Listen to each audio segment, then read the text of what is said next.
Hi everyone, welcome to Curiosity, our science show. This is for the month of June 2025, brought to you by Felix. I'm working as a professor at Central University of Punjab. This is a roundup of the science related stories from the last month. So let's start the show right from the etymology of the word June, as usual, isn't it? Every curiosity show we start with etymology. June is coming from Juno. There is a Roman goddess, the goddess of love, right, and marriage. Yeah, the wife of Jupiter. That is the Juno, right? That is where this is coming from. Also from Juniorus, the Latin uh, word noun for youngsters. So this is the month of youngsters. So love and youngsters. Welcome to June. June is also a month of rose. As per the florography, the month's flower is rose. And also, as per gemology, it is pearls, right? The month of pearls. And as per birds, those who love birds like me, I love birds. Dove. Dove is the bird of June. And June is pretty interesting month. Lots of environment related, science related observances. For example, 5th of June is Environmental Day. And also, we also have Oceans Day. Stay tuned. We will cover all these observances in later on this show. And also, of course, we have got solstice, the midsummer's dream, isn't it? Like Shakespearean drama. Yeah. So yeah, the solstice, the midsummer is also there. In the northern hemisphere, we see that the day length has increasing quite widely. Now the days are really long. Sunset is pretty late. So as early sunrise. So the peak of it is gonna be on 21st. So stay tuned. And this month is also Pride Month. Month of LGBTQ community for the inclusivity. And June is the month of monsoon, monsoon season here in India. And along with my mother, we are going to Kerala for the vacations. I'm looking forward to it. Probably then I will be shooting few videos for this channel from Kerala. So look for it, you know. Right. So let's first we'll see that what really moved the world of sciences last month. So, in the last month's episode, right, the May episode, we covered about Shubhanshu Shukla's Axiom 4 launch. It was scheduled to be held on 29th of May, but unfortunately, it couldn't. They have postponed. Well, this kind of postponement is pretty common, depends on the weather conditions, right? So he is now supposed to fly on 8th of June. I'm looking forward to it. He's going to be the first Indian after Rakesh Sharma going to space. Of course, this is a private venture, and I think is flying along with billionaire, space tourists, right? Though Shubhanshu Shukla is a pilot, right? Yeah, so that is why this is it's a private company, right? The Axiom Space, a private company based in Texas in the United States. Yeah. So, well, this one is, his inclusion in this mission is going to help the ISRO for our own Gaganyaan mission for manned space flight. Yeah, to be held in future, in near future. So, of course, I'm pretty excited about Gaganyaan mission. So let's see. I wish him very best. All right. So another news which happened last month is ISRO's one of the launch. It is something called PSLV C61 or EOS09. That launch from Sriharikota failed. Of course, ISRO is learning from failure. So failure is part of science. Rather than simply part of science, it is much more interesting and it's much more informative that we can learn many things from the failure. So failure matters for the science, and yeah, no problem. We can launch it again, isn't it? Right. Another story coming from China. So China signs a deal with Russian Space Agency, to build a nuclear power plant on the moon. Can you believe it? A nuclear power plant for on the moon. So for the manned lunar explorations, of course, the power is really an important thing for us to have, like a human space it's like space station. If we are planning for a lunar station, of course China is planning, we need to have energy, isn't it? So yeah, that is what this is pretty interesting story. You can check the show notes. There is a link to my blog where you can access all these stories. Okay, next story. Three independent studies concluded that there is no life on K2-18b. Remember last month's episode of the Curiosity, I told you that this tall claim by Cambridge University that they found the proof of life on K2-18b. That is, that's a planet, exoplanet, far, far from Earth, of course. Yeah, that team was kind of a very tall, exaggerated claim. So, of course, this episode has brought questionable, like, yeah, so it's not in good limelight. That the Cambridge University's reputation has been hampered for sure. Three independent studies have falsified it, such a tall claim. So the group was claiming because they found DMS, that is dimethyl sulfide, they found the life on it. It's not right. Because DMS can be non-biological origin too. So just finding that gas doesn't validate your claim on finding life on the planet. So that's the yeah, that is the news coming. Next story is coming from Kerala. Monsoon has arrived there. So it has hit on 24th of May. So almost 2 weeks before. Usually we get this monsoon from 1st of June onwards, but this year it is really early. Could be due to climate change. We are still looking forward to it. Scientists really have no clue why this happened. Well, this year in the last episode also we have covered that, right? La Nina and El Nino, it was less stronger. Especially La Nina was very much more weaker this year. So that has impact on Indian monsoon. So maybe that is one reason. And yeah, well, worrisome part is that it happened like this. Two weeks before onset, it happened in 2009. And at that time, 2009, India witnessed extreme drought. Hopefully, it will not happen in this year. So this is some worrisome news. Yeah. Yeah, the next story is that the kids born today will face up to 7 times more extreme weather events than the one born in 1960 because of the climate change. Extreme weather event, for example, if you're traveling by air, you will be, you will have to see extreme turbulence. Like in one of the recent news, the last month is from the Indigo flight to Srinagar, isn't it? So yeah, extreme turbulence. That such cases are increasing, and also extreme heavy downpour. Right now in Kerala as well as in Mumbai, we are seeing it. Extreme downpour and drought. And forest fires, everything, cyclone, tornadoes, everything. Right. So yeah, so this is very alarming, right? Because of the climate change affects everyone, and the youngsters have to be the torch bearers, for this fight against the climate change. Yes. So the heat waves accelerate aging. Another very interesting story coming from the last month. It's a German story. It's published in the journal Environment International. So if you're exposed to the heat waves, extreme heat, so that accelerates aging and it shortens your lifespan and health span. Check out the show notes for that story. Or the last story, which I told you about the kids born today will face 7 times more climate emergency. It's coming from nature, you know. So check the show notes for all these papers. Another pretty interesting article which I read is published in a journal called Communication Physics. Check the show notes. It's about the eggs. So in on what way the eggs can fall without breaking it.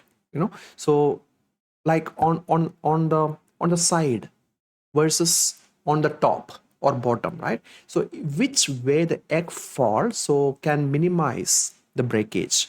So that's pretty interesting, curiosity driven question. So through the physics, they found that landing on the side is better for prevention of the crack. Pretty interesting. I'm sure this person is going to win, or at least is a strong candidate for Ig Nobel Prize. So let's look forward to the announcement of Ig Nobel probably in November, isn't it? So hopefully he will get it. All right. Next story is about Earth's core. Because of the magnetic poles, right? Earth's magnetism is all because of the molten iron core Earth have, isn't it? So this Earth's core is leaking gold. Can you believe it? We have a lot of gold in Earth's core.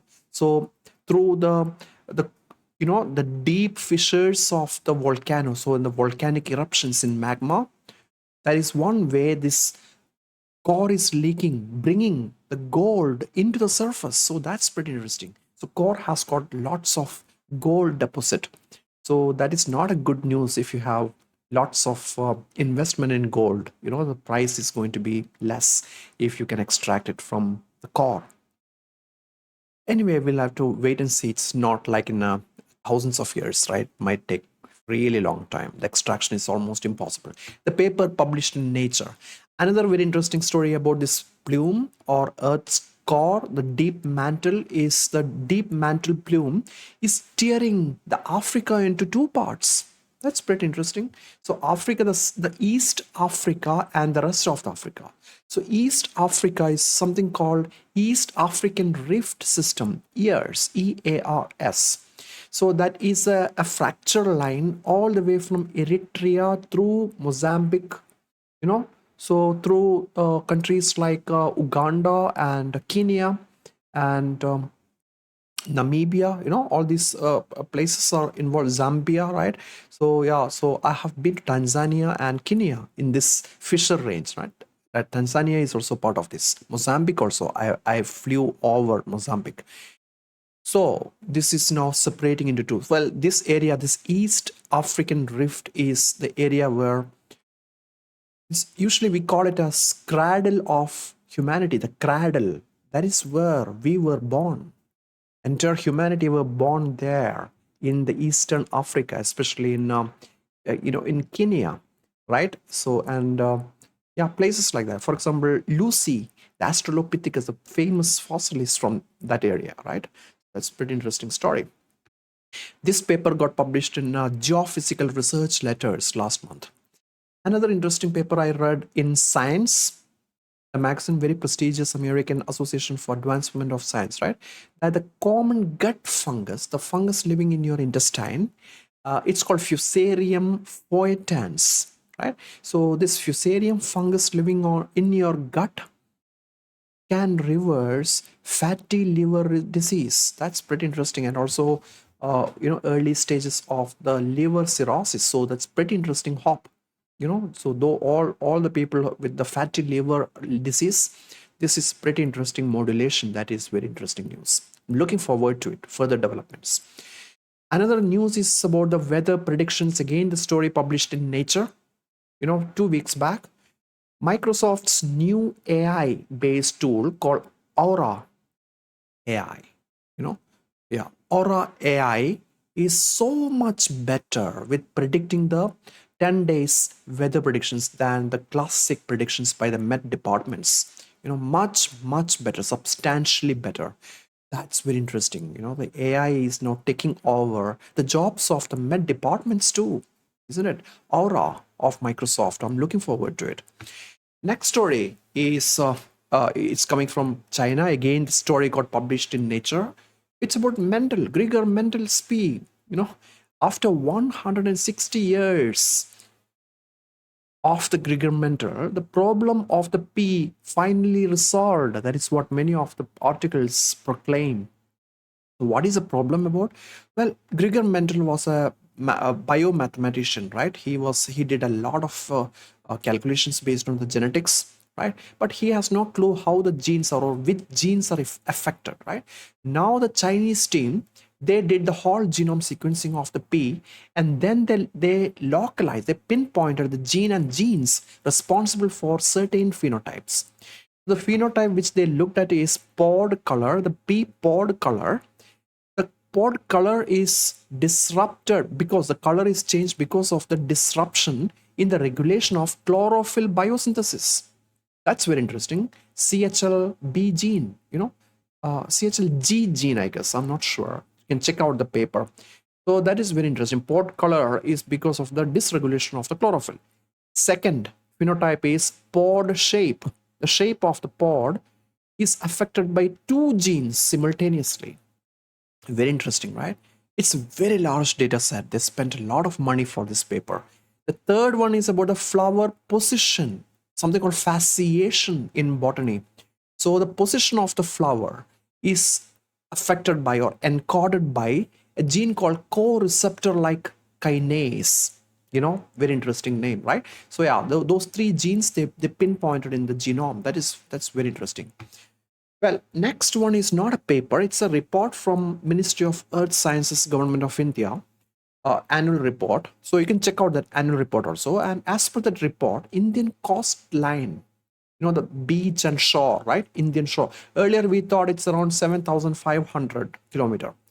To be precise, 7,516, 7516. It has been revised and substantially increased. Now India's coastline is 11,098.8 kilometers. Why this is increased? Is it because Indian subcontinental shape or size of the landmass has increased? No, it's because of the precision, much better measurement. That's very interesting, isn't it? Almost 47.6% increase. And if you look at this data carefully, you will see that Andaman and Nicobar Island is number one. Next is, Gujarat coastline. Next comes Andhra Pradesh coastline and Tamil Nadu coastline. You can check out for the full data. Well, this is pretty interesting, curiosity driven. There is a name for this discrepancy.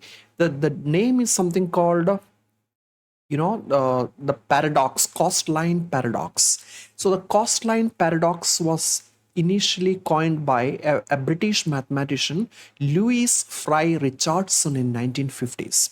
So it depends upon the scale, so because it is zigzag shape, if your scale of measurement is so big, so you're going to have very less. But if your scale of measurement is extremely tiny or much more precise, you're going to have substantially longer coastline. So yeah, that's a problem of fractal geometry. Yeah, so pretty interesting. The organizations like Survey of India used lidar GPS to increase the precision of the measurement. Fantastic. Right, next is about the cancer therapy. Cocktail of the FDA approved cancer drugs, especially trametinib and rapamycin, substantially increase the lifespan of lab mice, 30%. Look, this one is not it's a cancer therapeutic. The lab mice were not suffering from the cancer, right? They just want to see that whether these anti-cancer therapeutics have any effect on the longevity of the mice. So it's a longevity research. So yes, it increased 30%. So probably something on similar lines we can expect in human beings too. So that's pretty interesting. The paper got published in Nature Aging, high impact publication. It's a very famous publication. Next story, sitting for hours daily. So every day, if you sit on your office chair for hours, shrink your brain, no matter you do exercise or not. So long sitting is really bad. So research showed that even older adults who exercise for 150 minutes a week, that is the current FDA what recommendation that adults should get 150 minutes of moderate intensity exercises per week. Even though you get that 150 minutes, still if you sit for a long time on the office chair, you're much more prone for dementia. That's very interesting study. Because of the loss in your hippocampus volume. Hippocampus is in hindbrain, isn't it? So, and memory loss, yeah. The paper got published in Alzheimer's and Dementia, very prestigious journal. Next story, men are twice likely to die of something called broken heart syndrome. So broken heart syndrome happens when your loved one dies, or when the like if you're broken in your love affair, for example, right? Yeah, the like literary statement of the the broken heart. And also during the grief, so like your parents die, right? Extended period of grief, it's not only the loved one, but still the name is called broken heart syndrome. So broken heart syndrome, as in the figurative heart, it's literal heart too. That's pretty interesting, right? It has got an effect on the heart. So broken heart syndrome, what happens is that your your ventricle, ventricle increases in the size, especially on your left ventricle. On the picture it will be on the right ventricle, isn't it? If you are looking at the ventricle of the other person, it looks like on your right side, but it's actually left ventricle. So yeah, that is a pretty interesting story. So men are more prone than women for this broken heart syndrome. you know so that is, isn't it pretty alarming, isn't it, for men especially? So, yeah, it is, the condition is brought by stress inducing life events, okay, like losing loved ones. Like the paper got published in Journal of American Heart Association, super prestigious journal, right? Journal of American Heart Association. Or if you look at the show notes, we have a link. I mean, I've put a link onto my blog.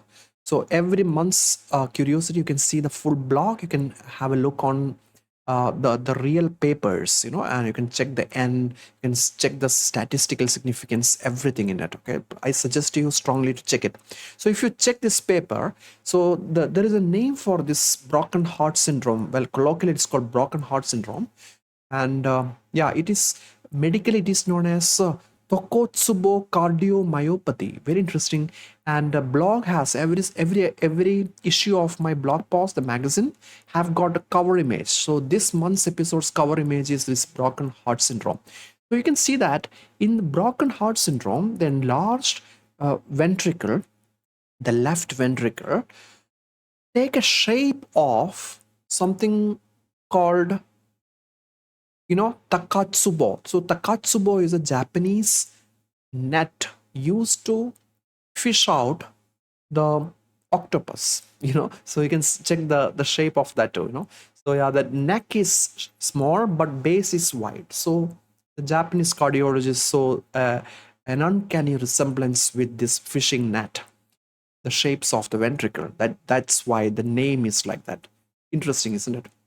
All right. Next story is that we tend to trust people from rich or poor families. Psychology research, this is published in Journal of Personality and Social Psychology, that we tend to trust more from low income middle class people rather than elites. The trust for the wealthy elites are very, very less. Those who grew up with lots of privilege, right? Entitlement, isn't it? So yeah, that's very interesting. And why? We still don't know. That's the global phenomenon everywhere in the world. Very interesting. And finally, among the stories, obituaries. So two obituaries last month. The first and foremost is Padma Vibhushan, Professor Jayant Narlikar. So Professor Narlikar was 87 years old, very tall figure in physics and science communicator. He was, you know, yeah, he was very famous science communicator in Maharashtra, and he was a rationalist. He devoted his entire career on grassroots level science communication in Marathi. He has got a Marathi, isn't it? So he has got the PhD degree from Cambridge, and he worked with one of the very famous scientists over there.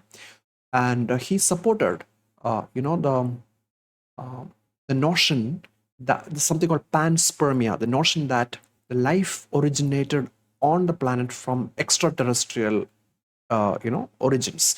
A topic we covered so many times in Curiosity Show. So, and also he criticized this Big Bang expansion. Very tall figure. You can check out the show notes for the obituary. You can read more about him. He underwent a hip surgery, but because of the complications, we lost him. Another person is also a Padma Vibhushan scientist, M.R. Srinivasan. He was 95 years old. He was ex-chairman of Atomic Energy Commission.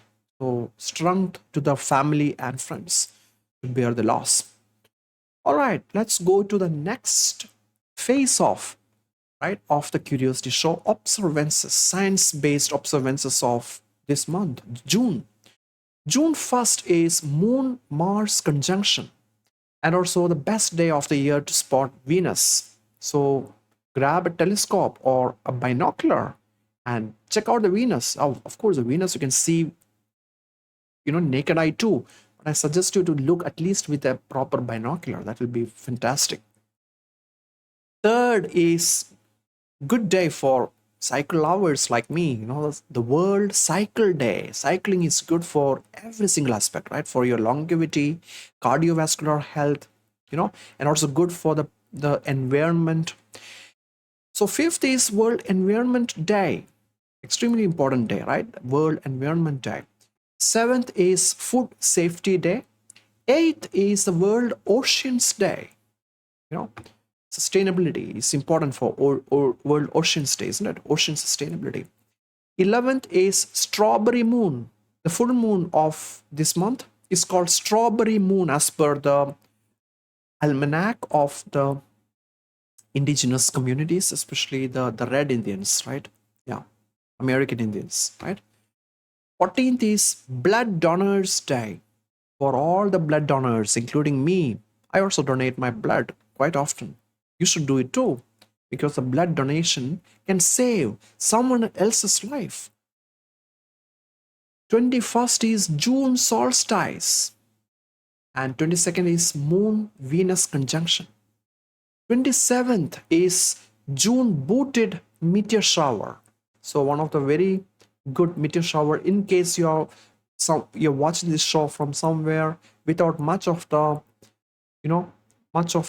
light pollution, like high up in altitudes like in Himalayas, or somewhere rural areas like in my home in Payanur, Korom village. Yeah, if you're from those kind of places, you can see it nicely. I'm looking forward to it. I'll be there at home. 28th is Mercury, the perfect day to spot the Mercury in the morning sky. Okay. 29th is the day for tropics. Yeah, South India is a tropical country, right? India is mostly tropical, but also subtropical, right? But tropics, yeah, the day for tropics. And 30th is Moon Mars conjunction and also UN Asteroid Day. So to increase awareness about the asteroid, and also asteroids are highly curious, right? Curiosity driven topic, isn't it? And also asteroids are really important because, well, asteroid is the reason why human beings, we are here on the planet, isn't it? KT extinction event by a massive asteroid that paved way for the evolution of mammalian lineage on the tree of life. And also asteroid can completely devastate human. It could be an apocalypse in future, yeah, it can wipe off like the way it wiped off the dinosaurs. So asteroids are really important. Final phase of our curiosity is opportunities for the young researchers and students. Call for applications for Global Development Awards competition on digital transformation for universal health coverage is open now. 18 June is deadline. Fulbright Nehru Scholarship for academic and professional excellence. July 1st is deadline. Fulbright Nehru's doctoral as well as postdoctoral calls are again open now. Deadline is July 15th. Call for nominations for 2026 L'Oreal UNESCO for Women in Science International Awards. Deadline is 4th of July. Pretty interesting that L'Oreal, the famous French cosmetic firm, right, is also promoting Women in Science Prize, because the cosmetics is all coming from science, isn't it? Science-based product. That's very interesting. Yeah. Next is that Ministry of Education has nominated, Ministry of Education nominated Government of the Republic of Slovenia PhD scholarship. It's still open now. end of this month, June 30th is the deadline. Rhodes Scholarship for doing masters in University of Oxford is open. July 23 is the deadline. Over in a podcast, I'm not sure which podcast did I listen. There is a dark history of this Rhodes, Rhodes Scholarship. Yeah, of course, it's a prestigious scholarship for University of Oxford, but the funder, the philanthropist, well, there is the dark side of this Rhodes. I've visited Rhodes Memorial in Cape Town when I was in South Africa.